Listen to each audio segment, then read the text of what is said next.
మన సబ్స్క్రైబర్ ఒకరు అడిగారండి చికెన్ పికిల్ చేసి చూపించమని చెప్పి.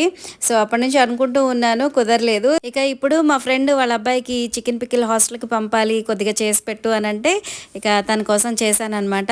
నేను చేసిన చికెన్ పికిల్ కాబట్టి నాకైతే బాగా నచ్చిందండి. కానీ మా వారు తిని ఆ టేస్ట్ ఎలా ఉంది అని చెప్తేనే నాకు సాటిస్ఫాక్షన్‌గా ఉంటుందనమాట.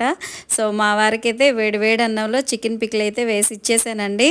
సో, ఇప్పుడు తను తిని ఏం చెప్తారో చూద్దాం. ఇప్పుడు ఈ చికెన్ పికిల్‌కి మా వారు ఎన్ని మార్కులేస్తారో చూద్దామండి. మామూలుగా అయితే ఈయనకి ఈ నాన్ వెజ్ పికిల్స్ వాటికన్నా కూడా మనం ఇంట్లో టమాటా పచ్చడి అవి చేసుకుంటాం కదా! రోటి పచ్చళ్ళవి. సో, అవంటేనే బాగా ఇష్టం అనమాట. సూపర్. బావుందా? బావుంది. ఫైనల్లీ మా వారికైతే చికెన్ పికిల్ బాగా నచ్చిందండి. సూపర్ అని చెప్పని అన్నారు. సో, నాకైతే చాలా హ్యాపీ. మా వారికి చికెన్ పికిల్ ఎందుకు ఇష్టం ఉండదంటే తను బయట క్యాంపులకి అట్లాగా వెళ్తారు కదా! సో, అలాంటప్పుడు ఒక